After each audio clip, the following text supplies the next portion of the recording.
So, good morning. It's still morning, yes. Good morning, everybody. I'm Jackie. Thank you so much for having me this morning. I have so much to say before I even start my talk. Let me see. It's great. Kent, I could listen to you all day. That's just awesome. And is it Raisa that's sitting next to me? Is it Raisa? Sitting like between you on one side and her on the other, singing to me. It was like, wow. I just...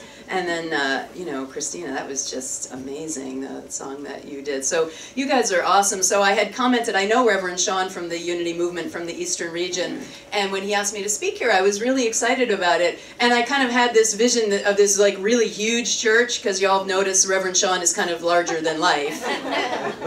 And I speak around the country at Unity churches all around the country, and usually at some of the bigger ones. So I was kind of picturing this big center, and I came as like, really? All right, good. Now, so I was like, okay, good. So that was the comment earlier. So now I figured it out, though. Do you know why? Because the higher and higher you raise in energetic consciousness and vibration, the less people there are. So you guys are so high in consciousness that you're just popping the place out in energy. And, you know, as you're not your average church. It's really, the energy here is amazing. And what you guys are creating here is amazing. And I know you'll continue to be blessed with your good. And I can't see you. Oh, D. You're so funny, hon. I see your first time here, right? Yeah, well, welcome to the whole Unity thing. Because it's like, so how many... Just someone sings, I'm like, oh. I know. So how many, just to make her feel better, how many of you, your first time in a Unity church, look just like her? Like, oh my God! Oh, I'm home! This is yeah, right? So it's just like, it's just the Unity thing. I don't know, it's like something in the doorways when you go through into a Unity center. You just start to cry. You bring a bag of tissues, yeah. You know, so like, welcome, you're home, right? So it's awesome. All right, so that was, I think that was all that I had to say before I got, that was just like me getting warmed up. So, self and the soul, living in the domain of miracles. Gosh, this whole day is a miracle so far, right? I mean, the fact that we are here together, doing this, thinking these thoughts and being so filled with God's energy that we are, remembering the truth of who we are. So this whole notion of navigating this rocky road between the self and the soul, right? This your inner sense of will and personality versus your etheric sense of your God consciousness, your subconscious mind, your energy, your etheric nature. That really is the dance, right? We were all there having a great time in the spiritual realm. And then it was somebody's idea, like, hey, let's incarnate! Right? And somebody had this divine idea that we should just incarnate, and whoosh, there we came, into the physical. And then ever since, it's been a trip, right? It's just been a trip. So that's really what we're here for. And now, of course, science, quantum physics and neuroscience are trying to disprove the whole notion that there is a soul. That perhaps there isn't anything of the soul, that everything gets created by the subconscious mind. And I was like, well, but, you know, where's God in all of this? Right? So this whole notion of where is God as we think about navigating the waters between the self and the soul, I have a little story that I thought I'd share with you about where is God. So there's this family that has these 6 children. 4 of them are just fabulous, and then there's the last 2. Elijah and Caleb, and 6 and 8 years old, and they were just, can you say hellions in church? Yeah. Just, you know, breaking stuff and always running off and just, so the parents were like beside themselves, the 2 moms, you know, they were like beside themselves. That was a joke. What? They're like, really? 2 moms? Just to make it contemporary, right? I know, I just gotta make it contemporary, yeah. So they're like, so I know what we'll do. We'll take him down to Pastor Joe, and maybe Pastor Joe can do something. And Pastor Joe says, all right, we'll bring him in, and you know, but just bring Caleb first. He was the younger of the 2. So you know, they drive him over to the pastor's place, and he goes in the office, and he sits down in the chair, and he's looking around, and Pastor Joe says, Caleb, where is God? Caleb was just sitting there like this, and he's like, Caleb, where is God? And you know, getting more tense by the minute. And the pastor's starting to get a little annoyed. This little kid isn't even responding to him, not even really looking at him. He says, Caleb, where is God? Caleb gets up out of his chair, out the door, runs all the way back to the pastures, all the way in the farmhouse, up into his brother's room, and he closes the door and says, he's like, Caleb, what's the matter? He's like, I don't know, but God's missing, and they think we did it.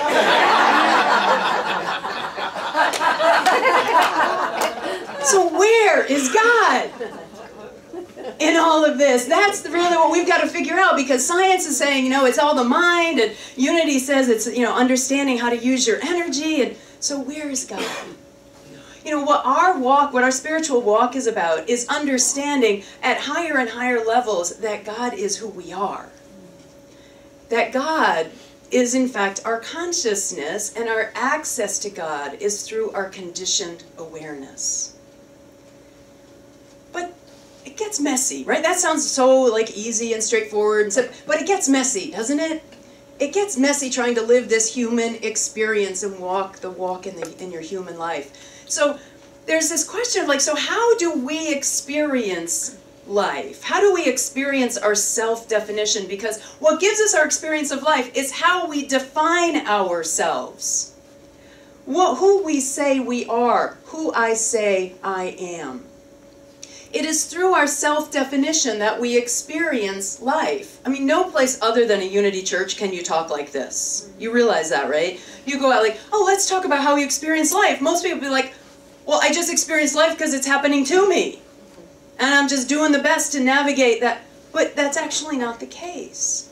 You are experiencing your life through the lens of your consciousness, through the lens of your I am identity. So how do you form that I am identity? So what does just contemporary culture say about how you form your identity or how you experience life? What does our culture say? I experience life because of what? External circumstances. Yeah, external circumstances. What else? What you do. What you do. What else? What is our contemporary notion of how you get to know, how you form your identity? I am this way because my parents were that way. I am this way because I was raised that way. Have any of you ever heard that before? Yeah, right? It's kind of the prevailing cultural phenomenon for how we experience life. Well, I have a family that I was raised in. How many of you know, friends of mine from upstate New York where I was raised, they've got 6 kids. 2 of them stayed locally in that kind of the farming community that I was raised in and got local jobs and stayed close by. 2 of them moved off into bigger cities and got married and had professional careers. 2 of them became drug addicts, and 1 of them died young. Same family, same town, same gene pool, same values, same church, same educational system, same everything, right? But yet psychology says, oh, your parents are that way, therefore you'll be this way. What if that's not true? What about this? I'm going to give you demographic information, and then we'll see what this person turned out like. Born to a teenage, impoverished, unwed mother. Moved around her entire childhood between mother and grandmother and father. Became pregnant at 14, only then to lose the child. Raised in extreme poverty, beaten with a stick, and sexually abused by various members of the family. That's Oprah Winfrey, right? So psychology says, or our cultural mindset says, you are this way because of what happened to you, and yet, Or how about, experience the death of a parent early in life, raised by an alcoholic mother and stepfather, physically and sexually abused throughout childhood. Experience drug and alcohol abuse and other addictions in adulthood. Victim of domestic violence. Multiple psychiatric diagnoses and psychiatric medications. That's me. That's me. So what's the difference between me living the life that I'm living and someone else who is defining themselves by that? See, the only difference is I don't believe that my past has anything to do with who I am. I just don't occupy that belief any longer. In fact, I have this theory. I'm going to run it all by you all, see what you think. What if the whole psychological paradigm was true for a certain part of our evolutionary journey, and we are evolving out of it? You know, science has been proven wrong before. You know, in the 1800s, they believed that the Earth itself was between 20 to 40 million years old in the 1800s. And of course, in the mid-20th century, we found that the Earth is in fact 4.5 billion years old. Right? Their calculations were just off by a few billion. It's not a few billion years. It's not so bad. Right? And science also believed at one time that the universe itself was static, and that it's neither contracting nor expanding. And in the 1920s, with the advent of what? Does anybody know? The 1920s, honey. 1920s, the advent of the Hubble telescope helped us to see that, in fact, the universe is what? Expanding. The universe itself is expanding. And since the 1990s, we've actually been able to see that the universe is expanding at ever-accelerating paces and rates. Isn't that fascinating? So now we look back and they say, oh, isn't that funny? They used to think that the Earth was 20 million years old. Isn't that funny? They used to think that the universe was static, and now we know it is expanding. Well, I have a vision that perhaps our grandchildren's generation will look back on our generation and say, isn't that funny? They used to think that their experience of life was due to their childhood. Right? Because in fact, we are evolving as a species. We are evolving in consciousness. Spiritual teachers Barbara Marx Hubbard and Jean Houston, who, this is one of my, if I could just take a moment to share with you, when I spoke at the Unity People's Convention 2 years ago, there was, in the morning session was Barbara Marx Hubbard, and in the afternoon session was Jean Houston, and in the middle, that would be me. Of course, I was a breakout session and they were in front of hundreds, but that's okay. It was my claim to fame that day. So those spiritual teachers, and Ken Wilber, Craig Hamilton, they teach the notion of conscious evolution. Conscious evolution, and what that means, what conscious evolution means, is that we are awake and aware and fully responsible for our inner life and well-being for ourselves and humanity. Just throw in that "and humanity" part. Yeah, just in case you didn't have anything else to do. Conscious evolution, being aware of and fully responsible for your inner life and well-being for yourself and humanity. So what if the psychological paradigm was true for a time, but yet as we evolve, it is becoming no longer true? What if your experience of life is not based on your past and how you were raised and all of those things that we've all believed? What if it is based on who I say I am according to my conditioned awareness?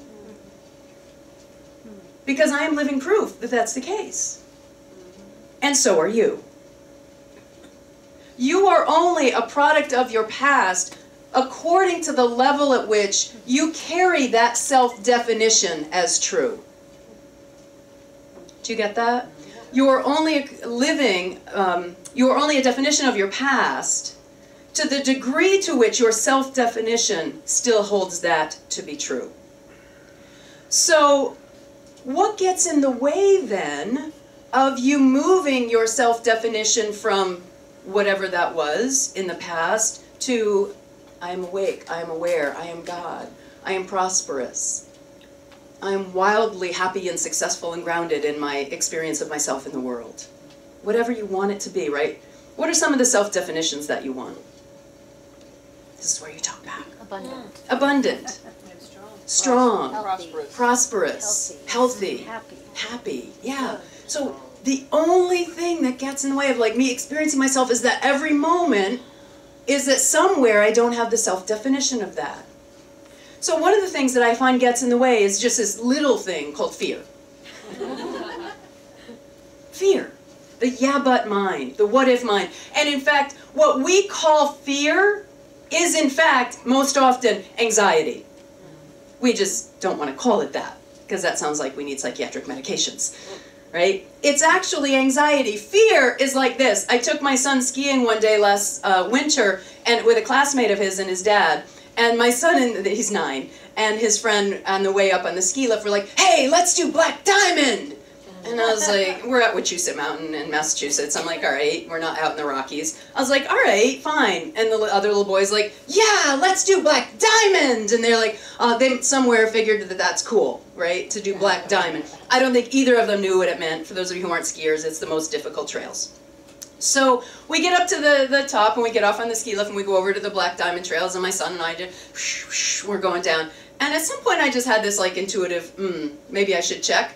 And I turn around and the other little boy and his dad, the little boy is at the edge of the, the mountain, where it goes down like this, right? And he's just, Oh, no. and he just can't move. And that's what fear does. That's fear. That's it. It paralyzes you, and that's what happens, right? And so so he had to do something, right? We can't like put him back on the lift. So he had to do something. So he had to put his faith in something, and in that moment he was able to put his faith in his dad, who was like, "Come on, you can do this." And he would turn his skis and drop down. And he'd turn his skis and drop down. I mean, it was a painful half hour of getting this little guy down past this part, and where it got to be a little bit more flat. But you've always got faith in something, right? You've either got faith in your what-if mentality as being real and true, and therefore you don't act, or you have faith in God. And you're at that little edge, and you throw yourself over. Whether it's on skis, or whether it's in the metaphor of stepping into the fullness that you are, the fullness of your life. So fear is one of those things that gets in the way. The other one is this sense of kind of delusion and denial of the way our life really is. Any of you have that? Right? There's a sense of, yeah, no, it's just really early. It's just going along fine, just the way it is. Thank you very much. Don't ask about it. Yeah, no, it's really fine. So I had the experience of that at one point in my life. I read a little bit about my earlier life. So part of my experience in life is that I am a survivor of domestic violence. And it was back in my 20s. And I was in that delusional denial mind. Whatever people say to themselves when they are in that experience of domestic violence, I was saying to myself, oh, it's not that bad. We get along really well most of the time. I don't think it's going to get that much worse. I think we're going to be able to work this through. All of the things that people say. But of course, for those of you who know domestic violence, there is a cycle and a spiral, and it intensifies and it gets more frequent, and all of that was happening, but I was practicing delusion and denial. Well, I was at work one day, and I was in an old institutional type building, and you know the stair steps in those old buildings, how they're kind of marble stairs, but you know how the middles of them, because they're so old, are a little bit, right, and they're very slippery. Well, it was the first snow of the year, and I had snow on my boots, and I go down to the stairs to a meeting, and my foot slipped. It was at a school for the blind. It was really kind of funny. The blind people were fine. I took a header down the stairs. So I go flying down about 4 or 5 stairs, and, hit my back on the way down. So I get myself together. I'm a little embarrassed, but I go in this meeting, and I'm sitting there, and my colleagues are looking at me like, "Are you okay? You don't look so good." I was like, I fell down the stairs on the way in. I'm kind of embarrassed. And they're like, "No, you shouldn't stay. Go get yourself checked out." So I drove to one of those dock-in-the-box places, this local little walk-in clinic, right? So I went in there, a dock in the box, and the doctor took me in pretty quickly and examined me, and he said, "My office is right across the hallway. Get yourself dressed and come into my office." And I thought that was a little unusual, because usually they process people through pretty quickly. So I got dressed and I go in, and he's sitting behind this big walnut desk and looking very paternal and whatnot, and he looks up at me. I sat down, he looks up at me and he says, "I don't know who's doing this to you, but I want you to know you don't have to live this way." And I freaked, because I had in fact fallen downstairs at work. And all of what was going on in my life was kind of not in my consciousness in that moment. And so I really really truly was like, what? What are you talking? I fell downstairs. And he shook his head and he put his head down and he looked up at me again. He said, "I've got a daughter about your age. And if someone was doing to her what I know someone is doing to you, I would want someone to say something. I'm going to write you a note to give you a few days off work, and I hope that you'll use that time to go get yourself together." And I was floored. That whole delusion and denial that I was living in was shattered, because I had no idea. But whatever it was in his trained medical eye, the bruises that were still on other places in my body, things that he could see, he spoke right through my delusion and my denial. So I actually took those few days. I drove home to upstate New York, and my parents took one look at me. I normally weigh about 125 to 130 pounds. I weighed 105 pounds. My parents took one look at me and were like, "What is wrong with you? You've got to get yourself together." And it was a turning point. I never saw that man again. Never saw that man again in my life. But it was an absolute turning point in my life that I believe saved my life. Literally saved my life. So we have got to recognize that when we're deluding ourselves in any way about how God wants to express through and as us, it's a life or death situation. There's always this thing that God wants to do through and as us. And when we're saying no, we are in fact spiritually and ontologically through our being, not living or dying. Thoreau says, most men lead lives of quiet desperation and die with their songs still in them. It's a powerful quote, isn't it? He wrote that at Walden Pond, which is where I did my TED Talk. So you've got to get present to how you experience your life living in the domain of miracles is breaking through that sense of delusion and denial, breaking through that sense of fear, and there's only one other option. It's moving forward in your life with faith. 5 years ago, I had that metaphysical push, to change my career. I had a full-time private practice as a therapist and a coach, was making a fine living. It was well known and well respected in my area, and I'd had for several years this nudge of, so funny, God just kept saying to me in my journaling, teach what you know, teach what you know. And I, for many years, really since I was a kid, wanted to be a teacher and a speaker. And 10 years before that, when I left a job as a clinical manager at a hospital, I went to tell the CEO of what I was going to do. I was going to go out and teach and speak. It was 12 years actually before that.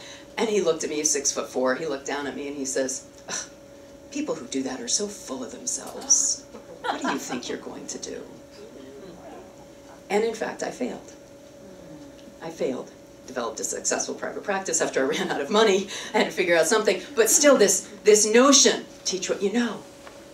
Teach what you know. So finally, 5 years ago, I closed my private practice. I went into full-time teaching and speaking. You want to know if you've got faith rather than fear? Cut off your income stream.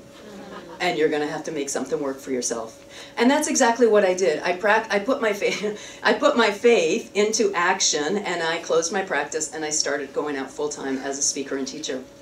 And in fact, I haven't looked back. The first 2 years, I kept saying back to God, could that come with a business plan, please? That whole teach what you know thing. And there was no business plan. It was faith. Put your faith in action. And that's what I've done, and that's what I continue to do. It's what brings me here to be with you today. It's what had me do a TED Talk, publish 2 books, have a chapter in another book, speak around the country doing what I do and loving what I do. And it all really comes down to this. If you want to live in the domain of miracles, you have to understand who you are. Who you are is God consciousness. The only thing that gets in the way is fear, delusion, and denial. You break through that, move forward faithfully, and I don't recommend y'all just go cut off your income stream unless you know that's yours to do, and then you'll be fine. You'll be absolutely fine, because let me tell you this, 3 things that I've hung myself on. Romans 8:28, all things are always unfolding for your highest good for those who love and serve the Lord. Romans 8:28. Mark 9:23 says, all things are possible for those who believe. Now, do you believe that or not? Faith or fear? All things are possible. In the workshop, when I finish up today and have some time to sit with you, what I'm going to talk about is actually how you live that way. How you live the truth that all things are possible and create your consciousness in that. Spiritual practices and ways of being that create that. All things are possible for those who believe. And Job chapter 22, verse 28, I love this. And I'll think of it in just a minute. As you decree a thing, it will be done for you, and the light will shine upon your ways. As you decree a thing, it will be established for you, and the light will shine upon your ways. What is the light? It is God consciousness through and as you, ongoingly expressing the truth of who you are, your God self on earth. Thank you. It's lovely to be here with you.